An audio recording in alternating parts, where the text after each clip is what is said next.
a cavalcade of writers who dazzle with their wit, a mighty throng of seamen, awash with God and grit, the poets and the artists who venerate these shores, the tourists in their flip-flops, track sand into the stores, disciples of St. Peter, who worship by the sea, the wise Sicilian nonnas, reciting rosary, descendants of the English, the Finns and Portuguese, who greet each other daily and coexist in peace, the wealthy in their mansions, along a scenic drive, the minimum wage workers who struggle to survive, and don't forget the first ones, to walk these storied hills. Their whispers linger in the wind, their drumbeats echo still.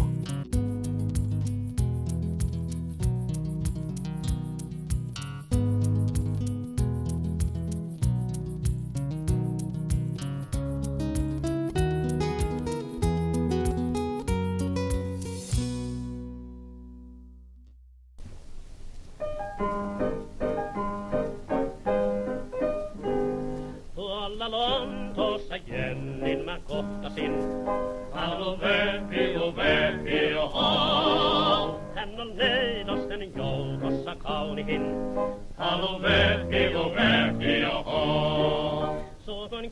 Yes, indeed. Here we are again, another episode of Gloucester Bookies. And I'm glad to say it's a special with my fellow Finn, Raymond Hildenan, Professor Hildenan, and I are going to, Wayne Slaney, hello, we're going to talk about the Finnish literature, some of the books of Finland. Those who know, and there are many Finns in Cape Ann, and some of those are listeners on this show, of course, but others don't. Finland is up in the corner of Europe, and in fact, it might be called the corner of Russia. Those people that have to say that, because we're not always friendly with Russia in our lifetimes up there in the north. That's right. But Finland had a distinction of being a Finno-Ugric language, which translated means it's not related to anything else in Europe. It's not spoken, if you speak French, you speak almost Italian. There's some combinations there. If you speak German, Norwegian and Swedish are not too different. But when you speak Finnish, you just speak Finnish. There's nobody around for thousands of miles who has anything similar to your language. And it's unique. The tide has turned. Raymond, in fact, was mentioning to me before we started that Finnish literature is sort of the coming thing. It's a cutting edge literature in the world. And I'd like you to just mention what your research showed about Finnish literature right up now, this year, yes. Right now. Yeah, well, I was astonished. I shouldn't say astonished, because I did have some inklings of this, but Finnish literature very much today is very much the vogue in Europe in particular, but also now in the United States in translation. And several translators have won the Booker Prize for books not published where English is not the original language. And two of them, as I said, two of those books have been Finnish books. So using a couple resources, such as the Finnish Literary Exchange, the Helsinki Literary Agency. You're talking online resources? Yes, okay. Yes. And the Helsinki Daily Press, together, they update for American audiences and also European audiences some of the best books in Finland today, and which of those are translated. So two books really struck me, as Wayne had asked me also, as sort of, or maybe I had suggested and he agreed that we could talk about other differences between what Americans like and what appears on American bestseller lists versus what they're reading in Finland.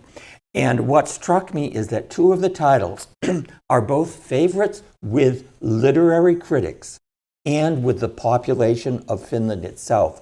You don't see that happening very often in the United States, especially now with these romance and so one of them is Beasts of the Sea by Lida Turpinen.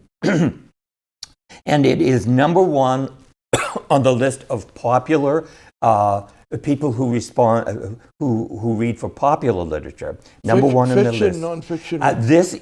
These are well, the two Beasts books of the Sea.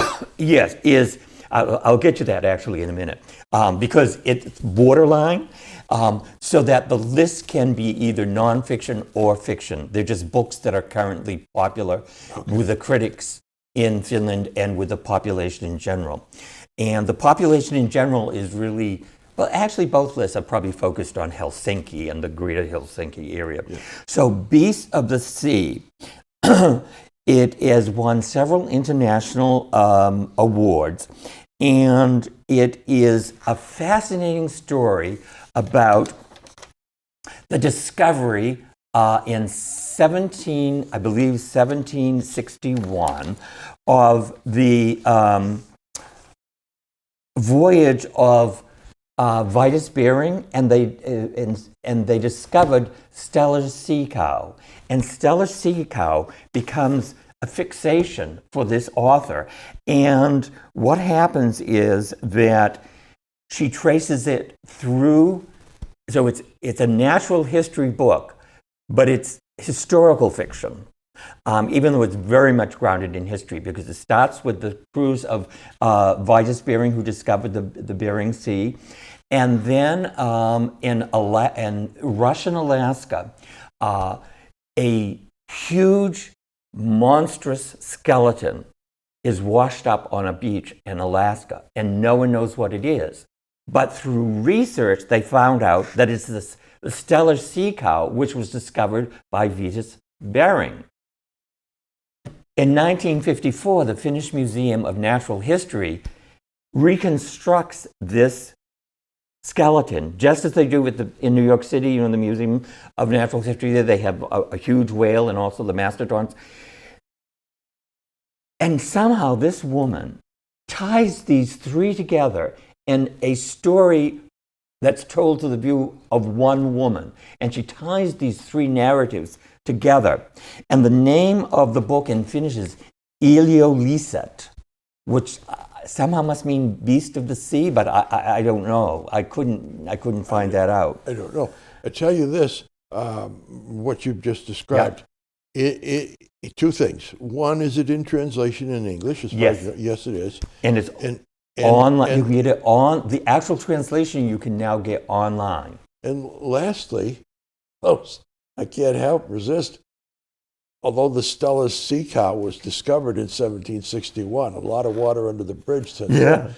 Is it still around? No, it's gone. It is gone extinct. And that's why when the skeleton was discovered, they didn't know what it was. Okay. And it's really fascinating because in 1952, John Gronvall, he was a Finnish scientist, natural scientist and natural historian. He was in charge of reconstructing this. Okay. And so the novel is kind of through his eyes, but through the eyes of the writer herself, who sees the story differently than the historical facts present themselves. Yeah. And it's just fascinating. Good. And it also talks about the loss of our native habitats, particularly. That's a big theme in Finnish literature, which I'm going to get to a moment in The Year of the Hare, but that's upcoming. But the loss of Finnish innocence that they tie into the loss of their natural environment. And then, and it was in 1859, I'm sorry, I may have misstated the date, that the skeleton washed ashore. So, if you like, I'm going to, maybe at a future, bring us up to date more on with that this, and what's going on. Yeah. And the second book, I kind of doubt it's at the Sawyer Free Library, but you might be able to order it, I suppose. Exactly. Yeah, that's why we'd like to talk about books, free books at but the library. Then The next book is the Red Book of Farewells, and its category, the genre is autofiction. That is, it's a new term for people who write their biographies, but as fiction, even though it's a true story. And so the Red Book of Farewells, and I wish Susie Natty were here today because I would love to get her viewpoint on this, and I'm going to recommend it to her. It's a book. Well, speaking of Susie, yes. I do believe Year of the Hare, I do believe she either brought it in or told me about it, having read it or something, and she was 5 stars about this book. Absolutely. Also. So there's no harm getting it. Yep. Go ahead. So it's like an autobiography, but she's writing it as a novel. And it is sort of a reawakening. Later in life, she discovers herself. This is the author, I'm sorry, Perko Sasio is the Finnish author. And it's a blending of leftist politics and sexual awakening. I don't recall a book on leftist politics ever being a #1 on the bestseller list in the United States. But here it is in Finland, okay? And it was chosen by the Los Angeles Times as Book of the Year and by the Los Angeles Review of Books as Book of the Year. And the Red Book of Farewell, she's looking ahead in her future, but then she's going back and she's saying farewell to all the people that she no longer feels they're still alive, but because of her reawakening, she now is saying goodbye to these people. And it's a very nostalgic book, and it is also, but it's also a very intellectual book. And that's what impressed me, that a book that sounds this intellectual, if you will, is a #1 bestseller. Again, this in San Francisco, this book in translation, it is available, is the #1 on the San Francisco. In San Francisco. Yes. So here it is on both sides of the Atlantic the same way. So, I like that. So those are the 2 books I wanted to make, and then notion of, and then turn it over to you if you want. Let me go ahead. Of course. Digress a bit on Finnish culture, which may interest people. When I was over in Finland was many years ago, but the situation hasn't changed in what I'm going to talk about, which is politics in Finland. Politically, Finland went through a time over 100 years ago when it was first independent. It fought its way to independence, Reds versus the Whites, which you will, the conservatives versus the leftists, and an armed conflict, a violent situation, people killing each other. In the course of that civil war, they developed a stoical, Finnish, kind of a unique solution to politics, which was split up into all kinds of splinters, whatever you would favor. It's like, I'm going to make a number up, but it's like there's 30 political parties. You can really find one that's just exactly your agenda politically, because there's like 30 of them. You don't have the sense of, well, there's only 2, and I'm either a Democrat or a Republican, and which one do I fit into more closely? And it might not even be a very close fit. In Finland, you could fit snug as a glove into the party of your choice, which might be, I'm going to make it again, the numbers up, 50 or 1,000 people instead of thousands or 100,000 or more people.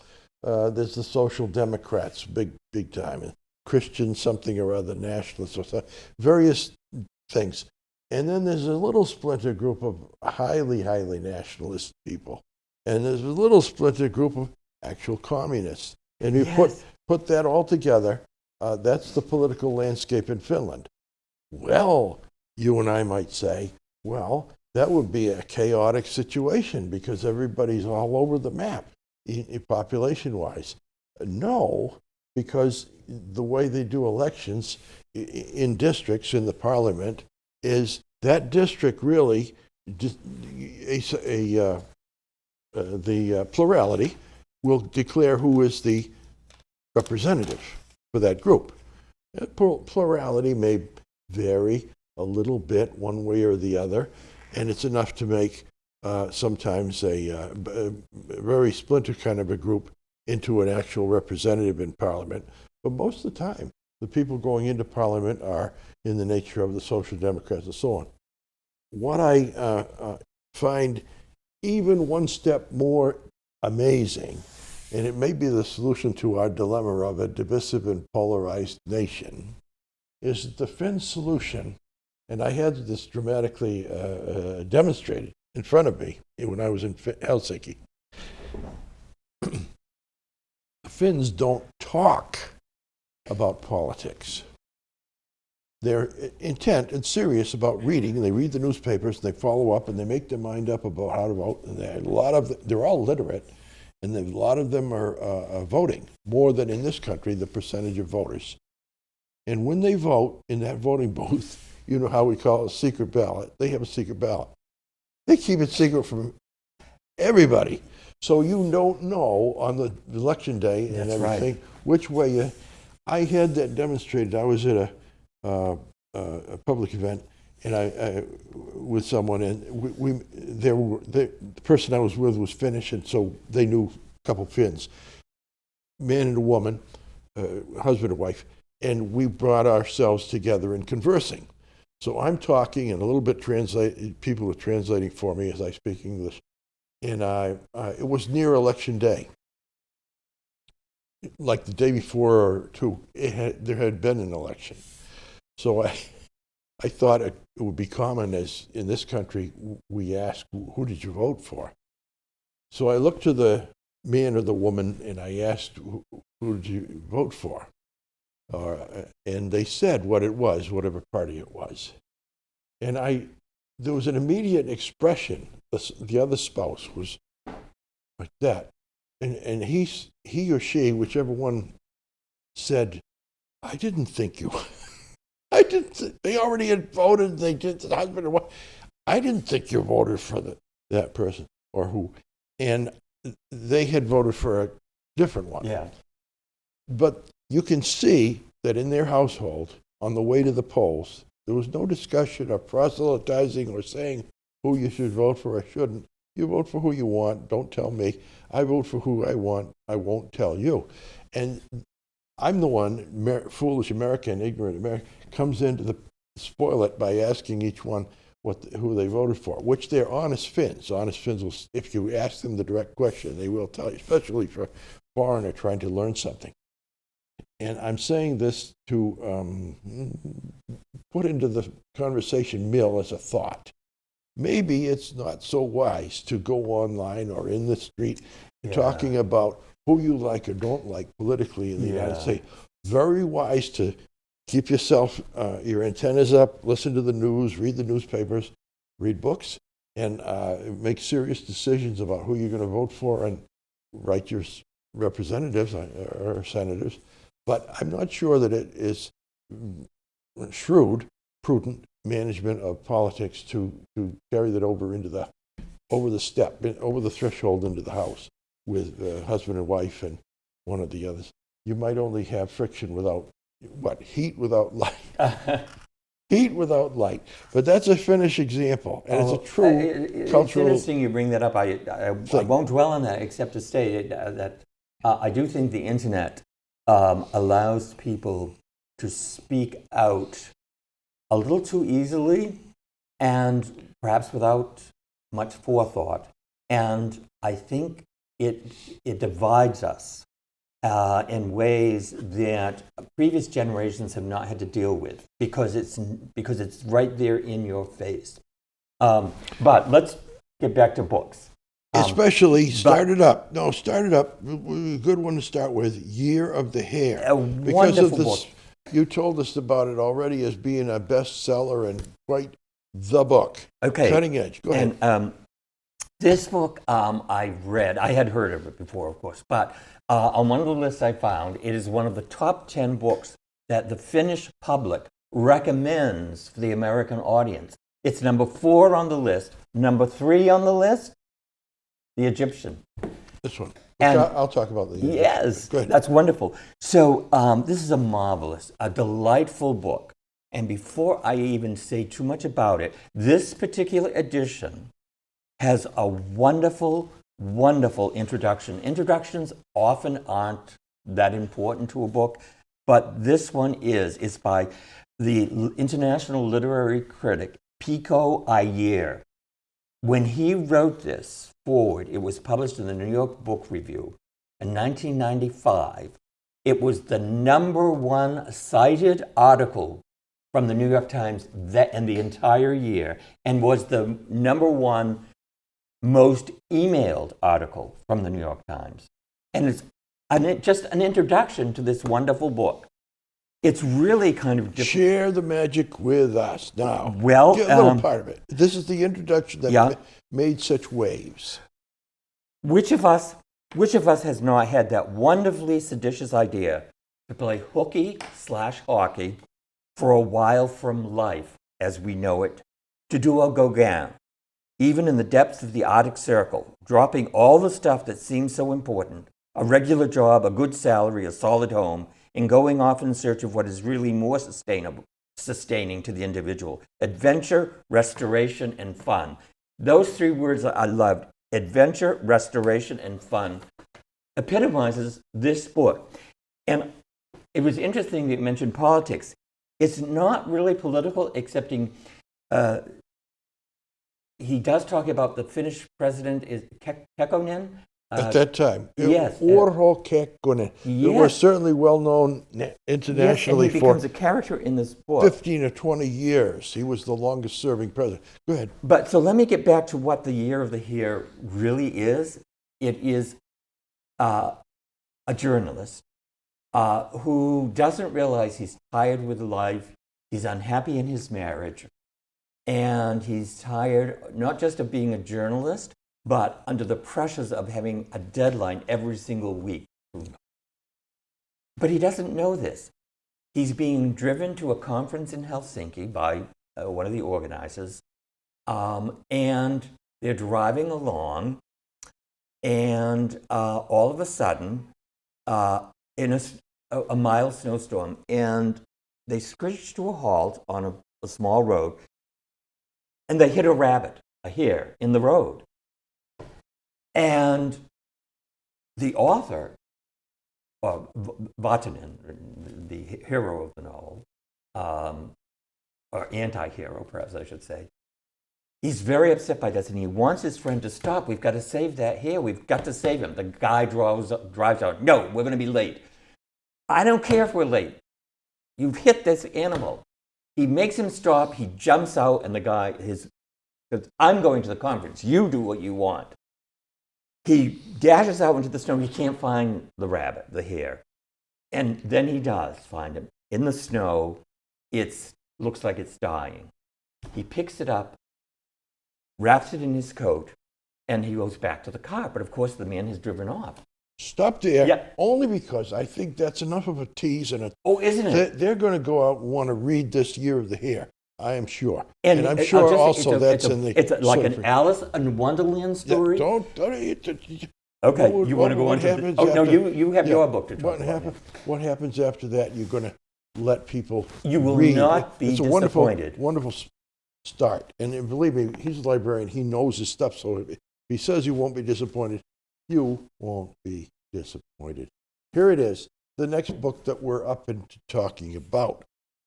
In Helsinki, Finland, urban dweller, relatively grew up under relatively impoverished circumstances. But I think you'd understand in Finland, the difference between rich and poor is relatively slight in terms of the way you grow up, with public schools, with public libraries, with public resources. It's a socialist country. So you will have access to medical care and dental work and so forth. From that, you'd say Mika Valtari then, even in impoverished circumstances, had the ability to gather the skills mentally, reading, writing, and an ability to write novels. He did so. He favored novels over nonfiction, and he did a wonderful job with bunches of them. The one, I don't know if he wrote 10, 20, the one out of all of the novels he wrote, and many of them were popular in Finland, the one that was not only wildly popular in Finland, like sold out the first week, it was the Egyptian. And even to this day, it's selling, it's in print. And of course, it became an international bestseller. And in the United States in the 1950s, there were plenty of people who never read a Finn book from a Finn in their lives who were reading The Egyptian by Mika Valtar. As big as this is, and this is a free copy from the library, as big as this is, and I'm going to say it's probably 300 pages. I was just going to say, about how many pages? Easily, more than that. 500 pages. Yeah, I thought it was large. This is 500 pages. As big as it is, the Finnish edition is be longer. 800 pages. It was a real doorstopper. If you read it, you're expecting to read it for the course of months. You think you're going to take it to the beach every day. It's wonderful that way as a reading experience. But in terms of a page turner it is, with the marvelous characters that get in there. Now, it was such a good book, Hollywood bought it for making a movie. Yes. And what a stinker. I'm sorry, but on late night TV, it's never on at prime time. Maybe on late night TV, you might see the 1950s Egyptian, what was it, Victor Mature or something, Yes. one of those? Yes. Who acted the most wooden possible, like hieroglyphics are like this, and they came to life, but not very lively. They were still sort of hieroglyphics in the movie. And you put it all together, it was largely a stinker. But there was one scene in there, and it's both in the book and in the movie, that was very moving to me. Needs a little drumbeat of background for anybody to follow. You're watching the movie, you already saw it, you know what the setup is, but I have to do it verbally. I'll explain. This fellow, this Egyptian named Sinuhe, Sinuhe, the Egyptian, it's common in Egyptian, it's a common name. It'd be like John. Sinuhe in Egypt grows up and falls in love head over heels with this very beautiful but immoral woman who has every desire to milk out of every man in the world the possibility of material gain. You got to give over and sign over and pay everything you have to have an evening with Lola, I'll call her. So he falls in love with Lola. He starts giving all his money and everything. And finally Lola says, I don't want to see you anymore. He says, why? You run out of gifts or money and everything. And he really has. He's broke. But he says, I realize I have one thing that I can. His parents have a sort of a prepaid. In those days, the afterlife required mummification and times 15, all kinds of artifacts to go with you into the afterlife. So It was very expensive. It was like prepaid funeral and more. So the mummification and his parents had this deed essentially to the afterlife that was going to grant them perpetual happiness after they die, and it was an enormous cost paid to the temple in advance. But then this was potentially transferable. It was like a deed that you could rewrite. So he says to her, well, I've got this. He really didn't, but he could steal it and give it to her. Yes. And he went home and he stole his parents' afterlife and gave it to this creature, this awful woman, who was nonetheless beautiful, but terrible. Should have been portrayed by Elizabeth Taylor in the movie. Right? Okay. But never was. Nope. You hit on something. Yeah. She actually was offered. They wanted her and Richard Burton. Do you believe that? So what happens 10 years later? They're both in Cleopatra. All right. Joan Collins also. Had this happened, it may not have been a stinker. But as it happened, so it's Sinuhe and this woman, have a last fling because it's the only thing he can give away, and he just gave it. And of course, he returns to find his parents distraught and so forth. He really feels badly and guilty, and he goes about. And the rest of the adventures of the fella are inspired by a rededication, a total aesthetic philosophy that he's going to give and not get. Help people. He's going to heal people, and he becomes a great, well-known surgeon and doctor in those days, and he heals people. Now the scene in the movie, I built up to this one, and it's in the movie as well as in the book. Doesn't spoil a thing because it's wonderfully unfolded. It's not only the content, it's how. You do it. So it's in there. They encounter again, and this time the woman has fallen on hard times. Everything she had is gone. She's essentially in the street, and she has a disease like the plague, and she comes to him essentially begging and says, "Can you help me?" And she's all heavily veiled and everything, because if you open it up and look, her beauty's all gone, and it's like, you want to stand away from her. He looks at her and he diagnoses, and he says that he can help her. She'll never regain her beauty again, but she can live. And he asks her the poignant question, do you want to live? And she says yes. And as simple as that is, it makes your heart, it moves you. This woman who was really awful, terrible, and finally comes down to it, and she's hit bottom. But she's asked by this former lover to tell him whether she wants to live, despite everything. She says yes. And of course he accepts it. And she has nothing to give him. Not a squicciuni. Yes. No coin. That's right. But anyway, that's in there. That's in this book. But beautifully, and I love him, he's in there, Kapta. You remember the figure in the movie as well, Kapta, right? I think Peter Ustinov is wonderful. Few actors did a good job in that movie. One was Peter Ustinov, who acted the part of Kapta. Kapta was the slave servant of Sinohe as he does his adventures throughout the world. And he's just, what's that one in Don Quixote? Sancho Panza. Sancho Panza. He's got that comic relief kind of indifferent to other people's attitudes and approaches and cynical. He's wonderful. And he's wonderful in the book. So if you want a book with characters and life and adventures, it's informative, because Mika Waltari made an effort to research the actual civilizations of the time. Why this was so popular in Finland, people have taken a guess, reviewers, is that That was my question. Thank you.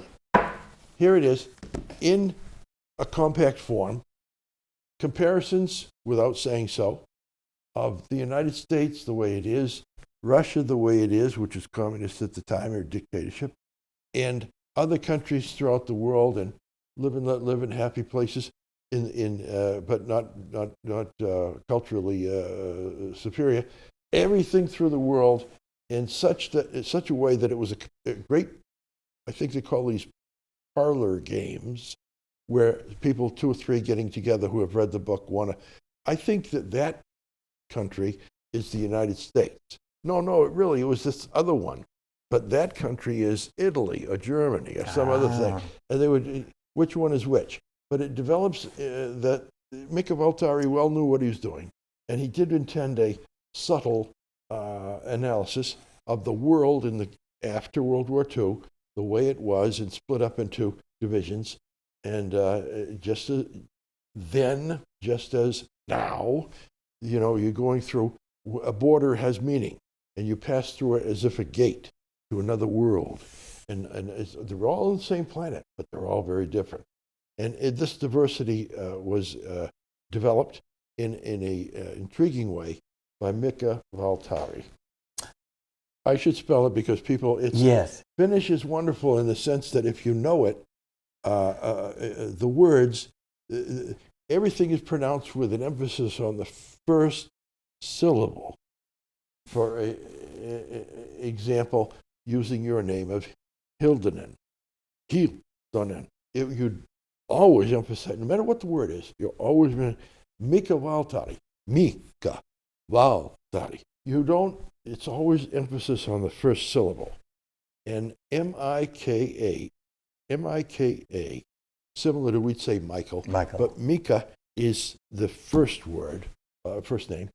And Valtari, I say it like it's a V, because W's are not pronounced W, they're pronounced with a V. W-A-L-T-A-R-I.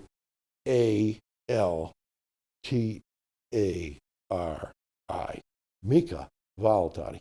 Mika Valtari. He's since passed on, but this is his best book ever, The Egyptian.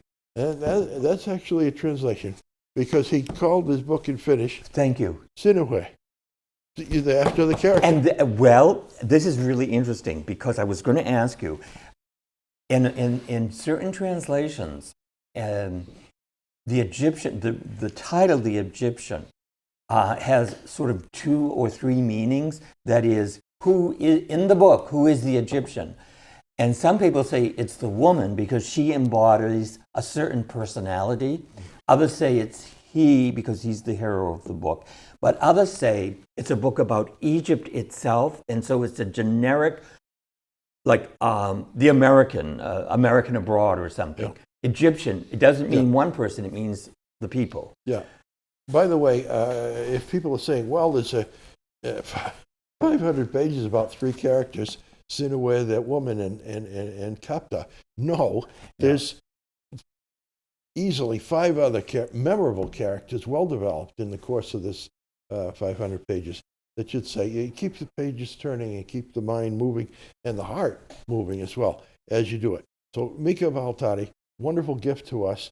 In fact, anybody who reads, and it's still available in the library. It's on the shelves. Yes. And it's also available in print, and I'm sure not too expensively. It's on, what are they, Amazon Books or something, used bookstores. Yes, you can get it in so many places. Yeah, because you remember, millions of copies sold in the library 1950s. book sales. Also, you can pick it up for $1 or $2 at many library bookstores, book sales, because, and to follow up on what you said, the book has been so popular. There aren't many books published in the 1950s that are still on the shelves, actively circulating. Right. And this is one.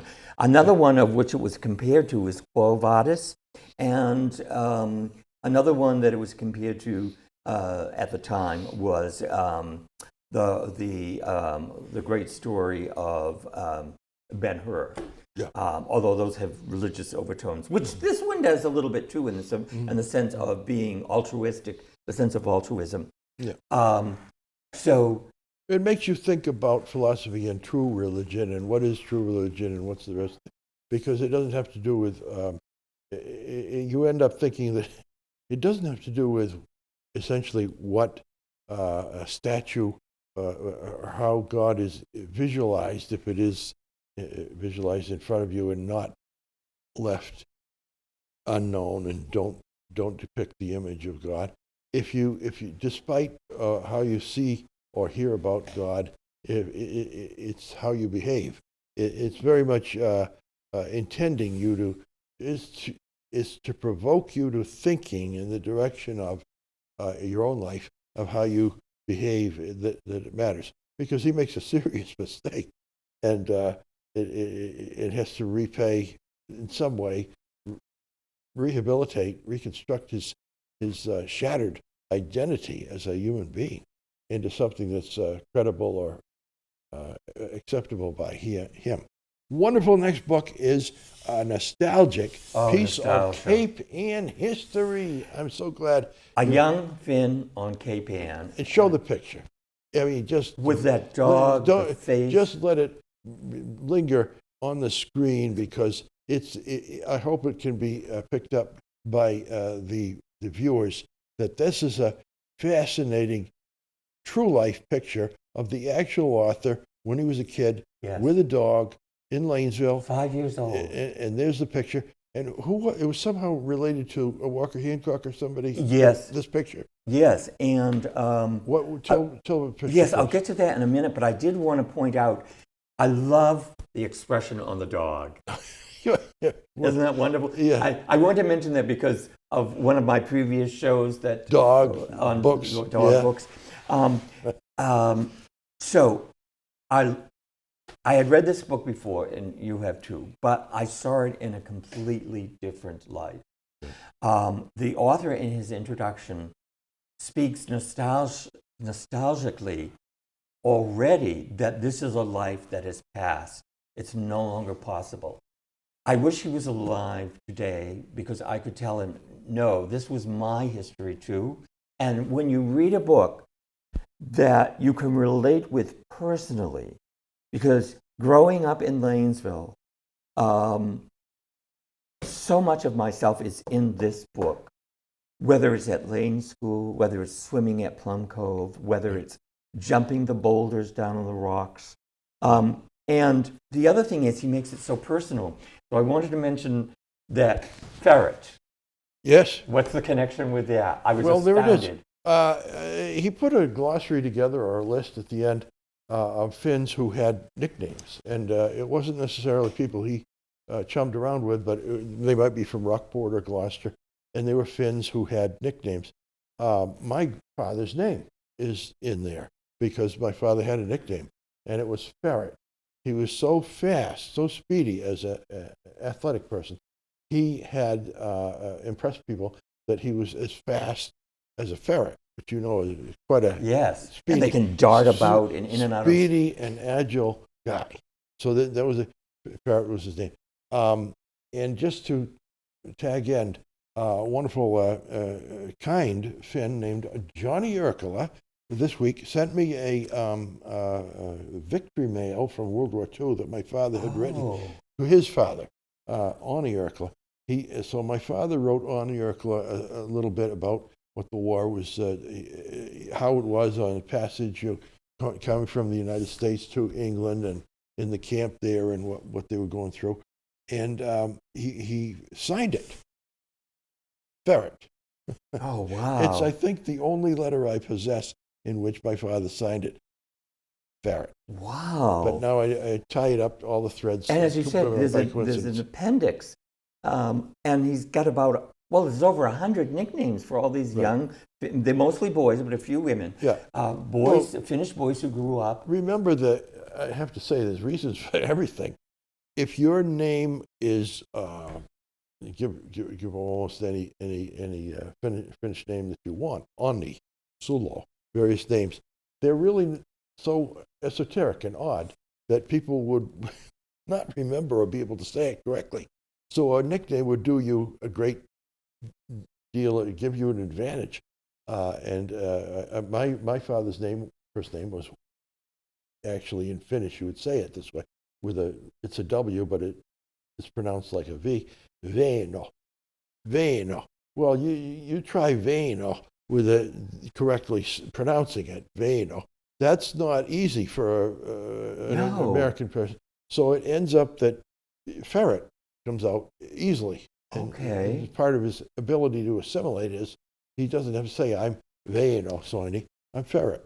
Hi, I'm Ferret. Okay. So to get back proceed. To this, I'm going to tell a couple stories. Oh, yes, please if you do. don't, well, all right, Go ahead. I'll tell it now. It's in the book. It's wonderful. He goes into the Lane School that we both attended. Yes. The Lane School goes back 100 years. He was in the Lane School. We were in the Lane School. A wonderful, small, folksy place. And the Finns, many of the Finns of Lanesville, their first occasion to have any education, first grade, was at the Lane School. And boy, were they attentive. We would listen to the teachers very carefully because we knew it was important to learn something. All the more so when you're on the borderline where you're in your house speaking Finnish and your parents speak Finnish and you want to learn English and all that. So Waino Ray, he used the anglicized Waino Ray. In fact, his name, I think, was the family name was like Rayanimi. Rahanan, an extra syllable, yeah. And that wasn't going to get you anywhere. So No. they ended up going to court. His father went to court. And Yeah. Legally, the name changed to an easy one, which was Ray. So Waino Ray was in first grade as a kid with high ideals and ambition. And the teacher told them in the course of learning spelling and definitions that giving a sentence, lemons make your eyes smart. It was an example of what smart meant. Lemons make your eyes smart. Well, when he heard that, what he understood is he was going to go home and he's going to find a lemon and cut it open and apply it to his eyes. And so he would have even smarter than he was. Smart eyes. He would have smart eyes. Well, he did. His eyes smart, but he learned something. And forever. he has little vignettes like that throughout the book. Oh, in fact, you told me he saved. Saved Ultimo. We remember, both of us remember, and some of the people out there. We have people we remember, and they might have died decades ago, but we still remember them vividly and can conjure them up in our memory. Ultimo Toniati. Toniati family had many brothers, but Ulti, I think, was the last, because Ultimo is the last. So his mother must have said, this is no more. This is the one. Ultimo. So Ulti, always shortened instead of Ultimo. But Ulti was a famous character in Lanesville. And when they had athletic meets, you tell me where, it's the woods like... Actually, I think it was at what is now Ship's Bell Shore. And they were playing a makeshift baseball game, but they didn't have bats. So they had branches from trees. But something went wrong. That is, the boys suddenly got a little too ambitious, too mischievous. Wild. Yes, wild. And they started throwing things at each other. And so one of them took a really large branch, quickly whittled it down to a spear, and threw it. It was supposed to be at Waino, who was a young boy at this time. But he misthrew it. And it was a dead aim to strike Mr. Toniati. In the head. And the head. Yeah. So young Waino, again, like a ferret, leapt in the air, caught the javelin, if you will, in midair, and fell to the ground with it. He got hurt. But Ulti was fine. And his brother, his older brother, who was supposed to be watching out for him, he heard the story. He wasn't there. He heard the story, but he heard it wrong, as though Waino had started all this trouble, and that not that he saved someone. And when he heard the story, he went and took his brother and marched him home. He got yelled at by his mother, and he was not allowed to give his story in defense. But his father he was going to be told, no supper for you. No supper, that's right. Well, his father, who had worked 10 hours in the quarries, comes walking home. He doesn't want to hear the story. He doesn't want his son to have supper either, but Waino says, Dad, this is what happened. He tells his father. His father believes him, and his father says, you're the hero. But what's really interesting is what young Waino gets out of this. He's not self-aggrandizing at all. He says, I felt bad because my brother never apologized to me. Never mind that he was a hero. See the dynamics of the Finnish family in action. People pouting or saying nothing, when perhaps they should socially. In most families today, they might say something. I want to tell a couple quick anecdotes. Do it. Outside, and he mentions this, the St. Paul's Lutheran Church, which was next to the Lane School, there were 4 large ash trees. Until last year, one of them still remained. That tree was struck by lightning and collapsed and caused a power outage from Rockport to Riverdale. Okay? But in this book, something similar, well, not similar, but the boys, for 4th of July, used to to get firecrackers and caps. What do you the fire caps? Oh yeah. And what they did is to make a big 4th of July blowout. They put all of these fireworks into the trunk of the largest tree, set it and set it on fire. And boom, boom, boom, boom. But the tree lasted with the scar in it. And it's no longer there. It finally fell to another bolt of lightning, and this time from nature, not from fireworks.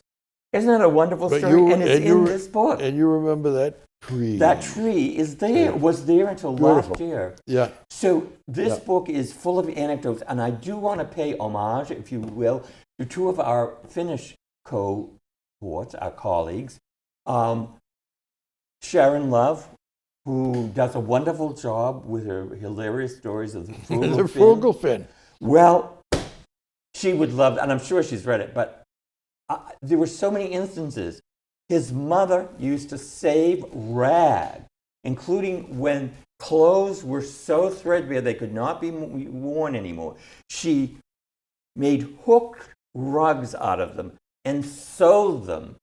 And once a year, her father would go to Gloucester, and they'd have a booth like at some, like what we might call them now, sidewalk bazaar. They didn't call them that. And she would make like about 50 cents, but in those days, per rug. But in those days, that was a lot. Sure.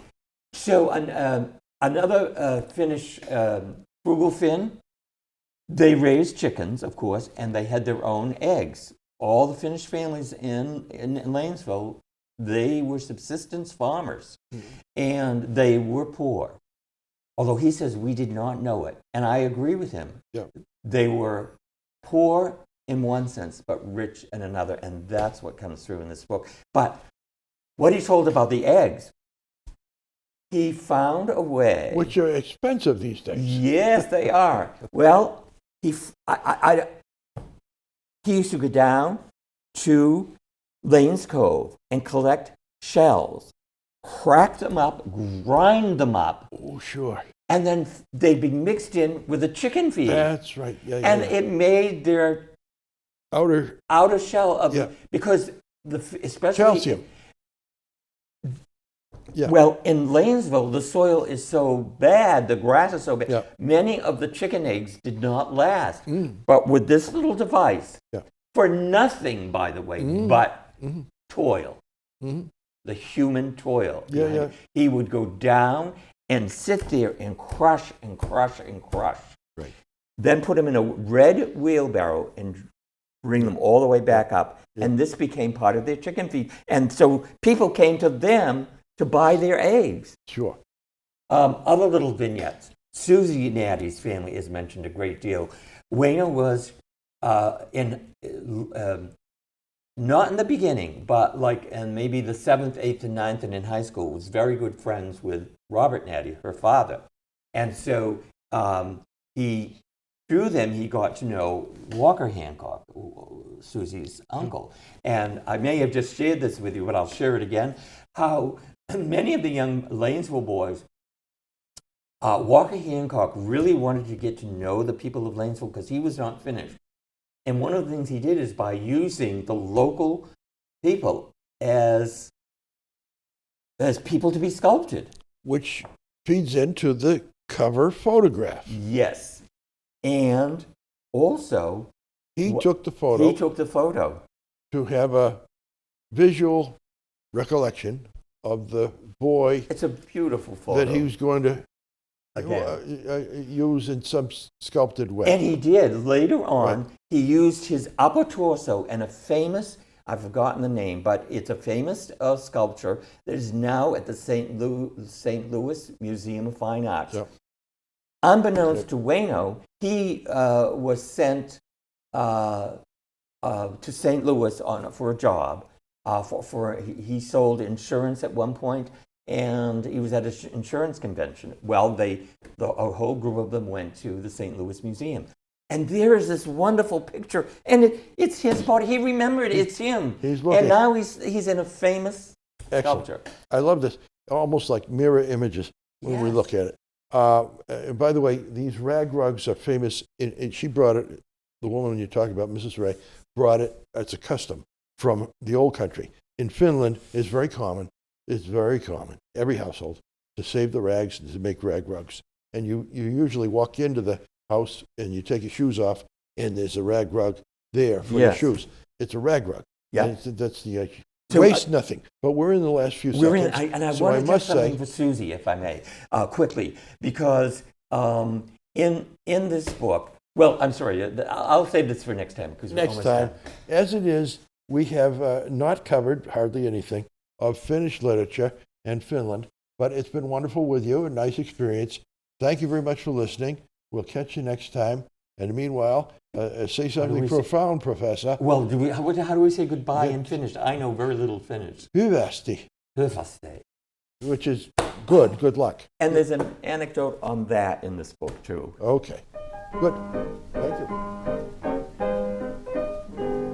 Tuolla Lontoossa Jennin mä kohtasin. Halo Möpi, oho. Hän on neidosten joukossa kaunihin. Halo Möpi, oho. Suukon kirsikka silmät niin mustat kuin yö. Ja ne loisti kuin tuikkiva tähti.